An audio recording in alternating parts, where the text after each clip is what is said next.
PP Podcast.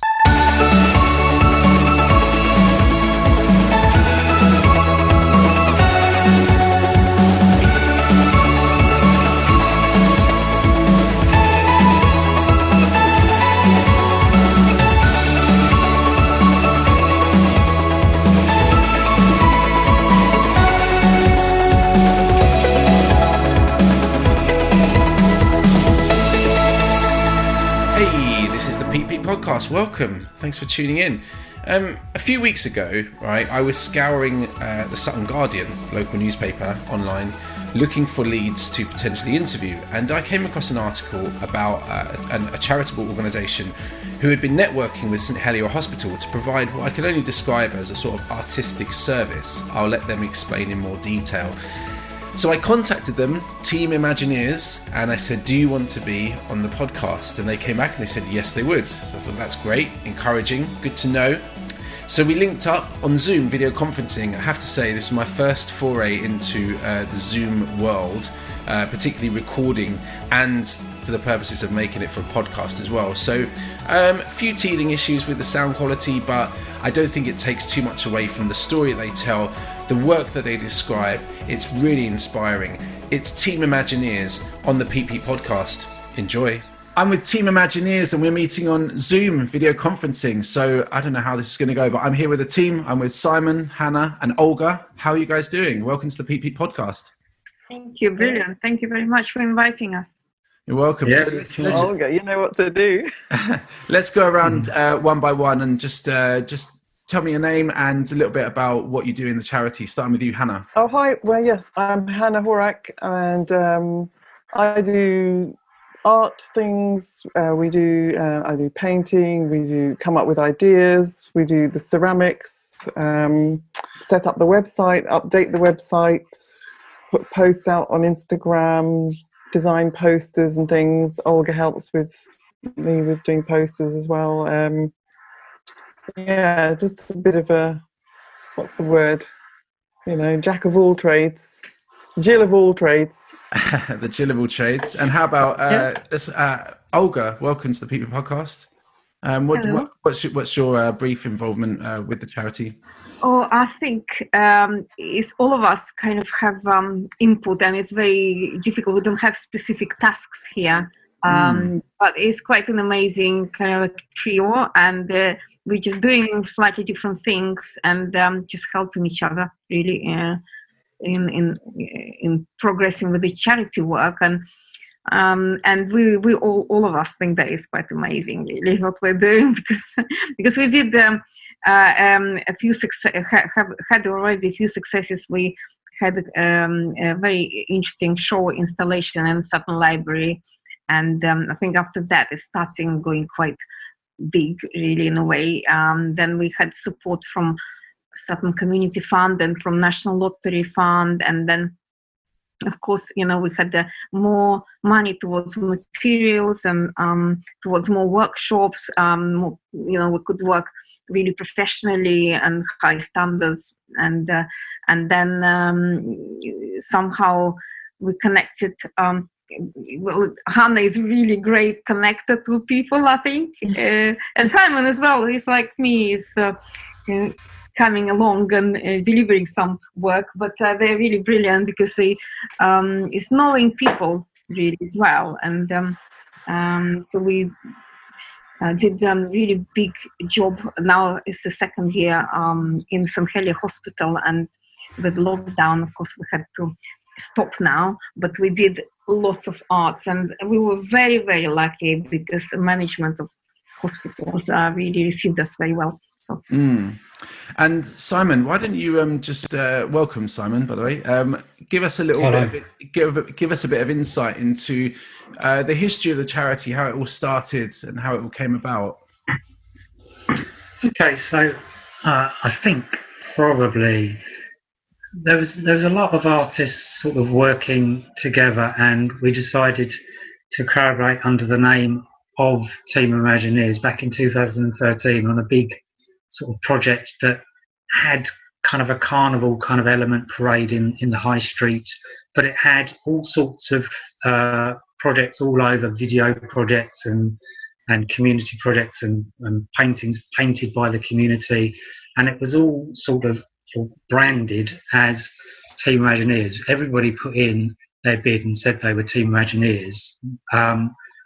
So that was a kind of a good strong start, and then we were kind of talking with various people who wanted to carry on doing that, and it kind of it dropped that out because it's kind of the setting up the charity and finding trustees always seemed kind of a bit of a hurdle, and some people moved away. So it wasn't until kind of 2016 when we actually found some local trustees and spoke to the Charity Commission and started getting the process of writing a governing document. And then they said, yeah, that's fine, you're a charity now. That we actually started. And then that year we were applying for, what was the first one we did? It was Awards for All, so the small lottery grant. And we were successful with that first project. So, and it's just kind of taken off from then, really. Yeah. And so I've been on the website, I had a look. Actually, one of the things that, what drew my attention to you was I was reading the Sutton Guardian last week, and I saw the article about the installation at St Helier Hospital, I think it was. So explain exactly how Team Imagineers works in terms of providing service to the community. Okay, so, I mean, the way that we set up with the Charity Commission is we have to educate through the arts, but actually we understand that a lot of arts is really about well-being and kind of people feeling better and expressing themselves, perhaps being losing their anxiety, losing themselves in the moment of creating something. So with that's really kind of our remit. Most of our funding actually isn't to arts organisations, it's to people that recognise that there's a need in the community, the kind of projects that bring people together, allow people to have a laugh. Perhaps they learn something artistic in it, but the main thing that the people who fund us like is that it's beneficial to a sector of the community. So I suppose before we set up a project and actually fund it, we just talked to lots of people in the community. We've spoken to the Women's Centre, they work with us. The Cluster's a charity with disabilities. How did we get into, Hannah, St Helier, working up there? Can you tell me? Yeah, the St Helier was actually my father, bless him, he passed away recently. But this was a few years ago. He had a stroke and he was in the acute stroke unit, and it was really dreary and not much fun in that place. And I was trying to donate some paintings to try and cheer it up. I couldn't find anybody who would be able to guide me to give me permission to put something in there. And then I was contacted by researchers from St George's Hospital in Tooting. They were running, it's called Create Collaborative or Rehabilitation in Acute Stroke Environments research project that was going on in 3 hospitals in the country, one of which was St Helier. And they asked us, me and my father, if we wanted to be involved because we'd been in the unit. And so through that connection with Dr. Fiona Jones from St George's, we managed to get into the hospital. They really liked the idea of having more activities in the wards, because one of the main findings that they had was that patients are woefully inactive. They have very little interaction during the day. They spend hours not having anything to do, in spite of the best efforts of the physiotherapists and people. But there's not that. I'm sure there are staffing issues and all the rest of it, but so they were really happy to have us going into the ward and start working with patients. So we came up with the idea. We managed to get some funding from Sutton Community Fund and St Helier Hospital, and then we were working around with going from bed to bed with the patients, talking to patients, inviting them to participate in the arts activities. It's very difficult because the patients were obviously a lot of the patients are like seriously unwell. So, but it was just nice, even just to be able to talk to some of them. They really enjoyed that. And but we collected artwork that they made. One project we were doing collages with them. We were doing all different types of artwork. Another one we were doing clay work with them. And from the collages that they made, we asked all the patients, staff and families to then select their favourite one. And from that, we painted 4-panel painted windows that are now in the acute stroke unit, which makes that space look lovely. Before, it just had this miserable view of the rear end of St Helier Hospital, and now it has a beautiful forest scene with bright colours and lovely effect in that corner. And before, nobody would go and sit in that corner, and now people use the corner. They go and sit at the table, they have their coffee there, they'll sit there and have a chat. So it's made a really lovely space which wasn't there before. And then we did the same with the clay work that the patients made in the acute stroke unit. Simon and I spent a long time making them into roundels and painting them, and they've now fired them in our kiln, and they've now been installed on Ward B6. Dan Camp, he was the general divisional manager of the hospital. He asked us to put them in there because he's really inspired by the idea of he said to us, you're knocking at an open door. Anything that we can do for the hospital, they love it. They know how much good the art does for the patients. They know how much good the interaction does. How much the environment has a positive effect on patients' recovery rates. That's been well researched. So so he wanted the clay installation on Ward B6 to give patients something to interact with other than just because that's a ward where people are waiting to go home. So he wanted to give them some kind of connection with the outside world as well, so that they can go on little walks around the ward and have something to relate to that's a bit different and talk about. So I think, and then we ended up meeting somebody at Carshalton Artists Open Studios, was Sarah Gibson from the Royal Marsden Hospital. She works in the schoolroom. So we met her, and we've done quite a few workshops at the Royal Marsden with the children in the schoolroom as well. They want us to do the Everyday Heroes. We've started doing the Everyday Heroes project too. I seem to be talking rather a lot. Does somebody else want to talk? Well, maybe I'll just continue with a little bit of dance, and then we come to Everyday Heroes, because that is our latest one, which was quite amazing as well. I think I'll continue with Hannah and Simon were, and we all were doing one-to-one patient work with at first, but then we had such a good, we were liked by management as well as by patients, and they just eventually said to us, you can choose any ward where you want to walk, and they gave us like number of wards, and I remember we were walking with Hannah really like from one manager nurse to another and talking to them what they like us to be there, and some of them really were so enthusiastic, and because of course I do dance, and we started dancing with vulnerable communities, with disabled people, and it's just for involvement of all people into music and movement. But when this hospital invited us and said that choose any ward, we just it was just a fantastic opportunity to work in a hospital, of course, with the dance, and you think, what can you do with the dance in a hospital?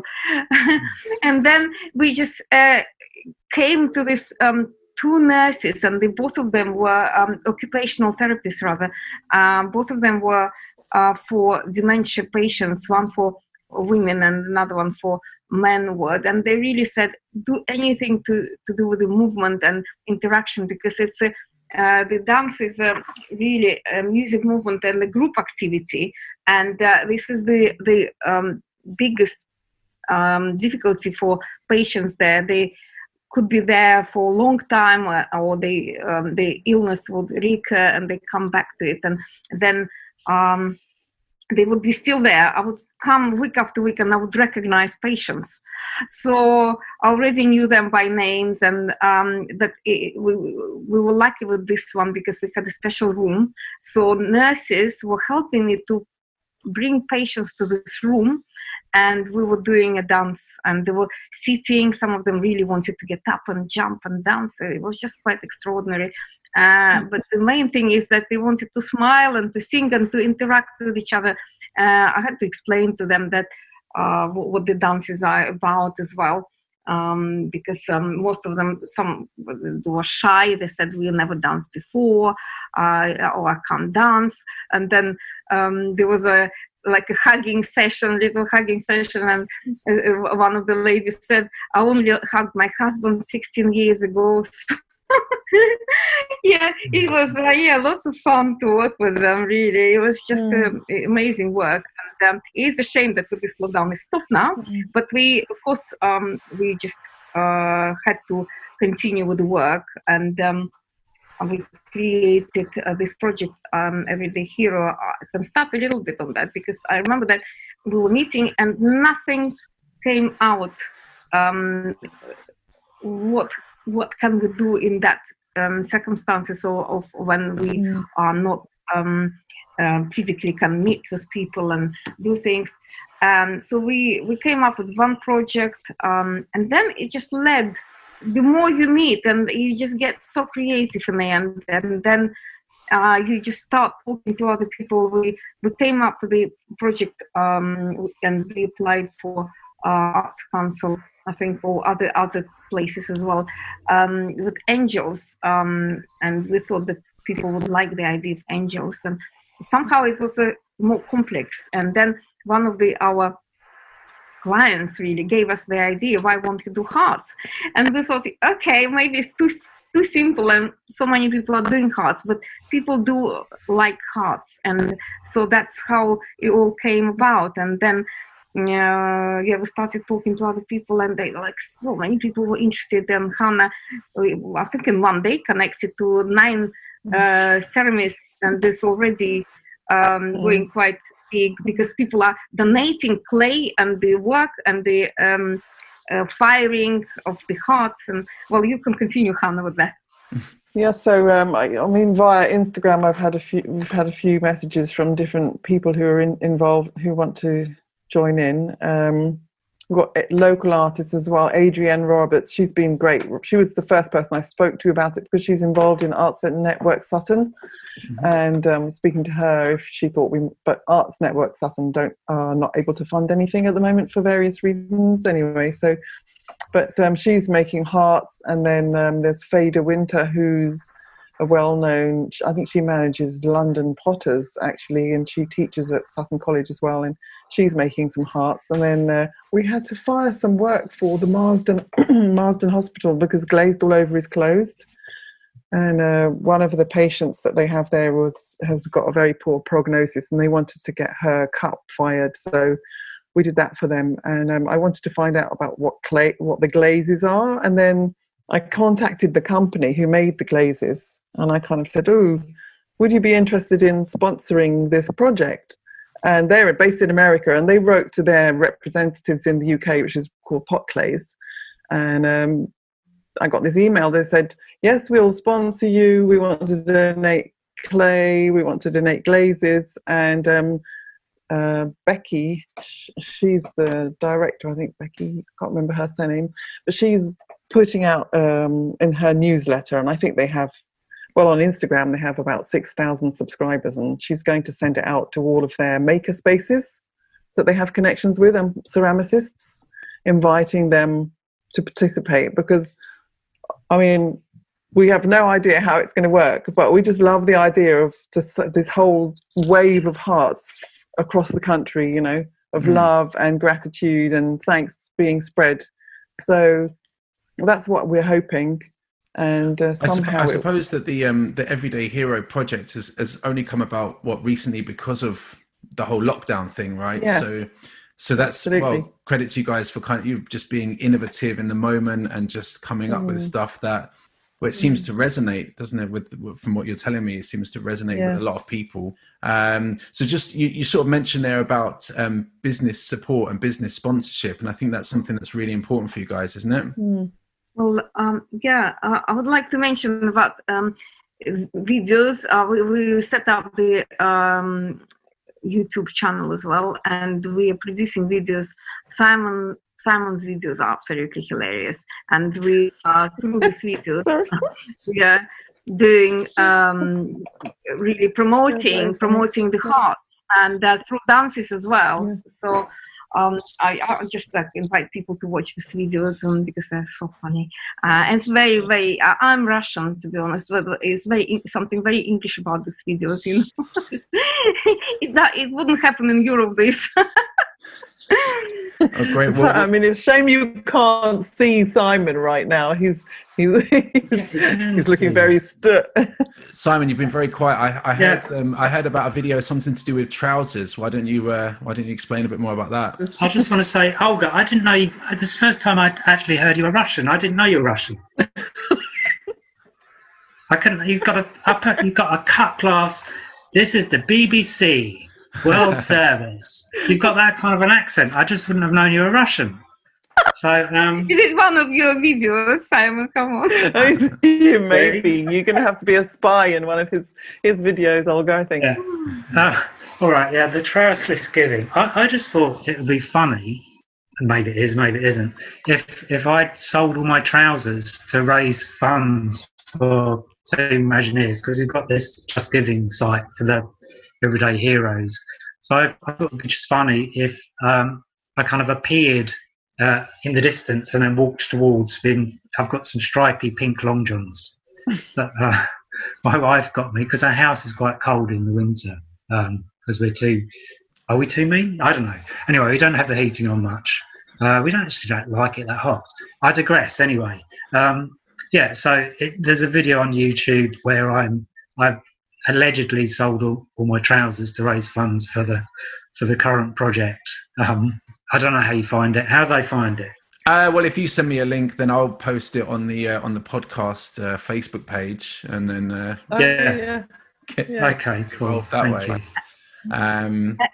I just wanted to say, I mean, in terms of the business sponsorship, I mean, this is the first kind of business sponsorship we've had really so far. We've just been lucky with the sort of attracting funding from charities and stuff, haven't we? So and this is our first foray into crowdfunding as well. So the lockdown has kind of, I suppose, caused us to innovate a bit, and it's exciting actually. It's an exciting project. Getting clay out to people and helping them be creative. Olga, we're going to talk about a little bit about a dance project that you're looking to implement or to get started at some point. Why don't you talk a little bit about that? Well, yes, it's been such a busy year for working with different groups and to almost experiment with dancing with different variety of all ages and all abilities, including hospital where people are really in bed as well. And it was met with such enthusiasm that I think that I probably will go more deeper into this area and create set up a organization or a charity as well for men, just dancing and movement for mental health. And of course, it will be also including creativity. And also in the past, I used to organize festivals for Russian people in London. So I think all these skills are just we just expanding on our skills and we will just do more work. And sometimes when we are in this more difficult situation or environment, which is like now everybody's stuck at home, but hold on, it's just like meaning that we just can come back to our home, to our heart, to more affection, to more compassion towards the world. And so, I think we're just using this time as team engineers very wisely as well, and we're meeting regularly. And after one word second word, third word, and just that comes a creative new project. It's quite extraordinary, really, how it's leading us to do more and more coming. So what does the future hold then for Team Imagineers? If we had a crystal ball, I don't know if we could tell or not, because when we started in 2016, we didn't really know where it was going to go, and it's gone from sort of a community project to working up at the hospital, and then really liking them working at the Marsden, and now this new Everyday Heroes has sort of come about through the lockdown. So I don't know, it's difficult to predict, other than I just hope it's more kind of working with more people, engaging them in arts that makes them happy, makes them feel better, makes them feel positive, I would say. Flowing through chaos with love and care. There you go. We have a little catchphrase as well, isn't it? Creativity is the art of well-being. You know, Yes. just connecting to your heart, getting into that flow, feeling love, feeling peace, feeling connection. That's what.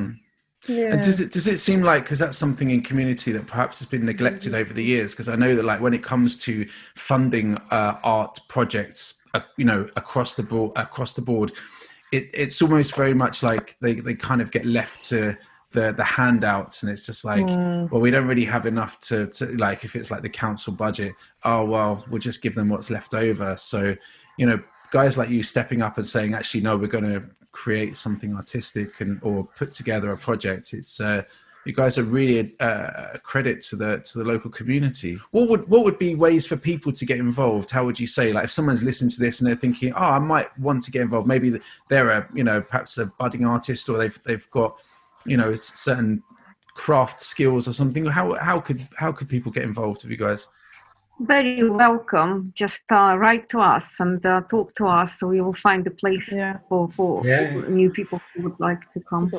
Yeah, connect with us on all the socials, I suppose, whatever they're on, and we'll get back to them.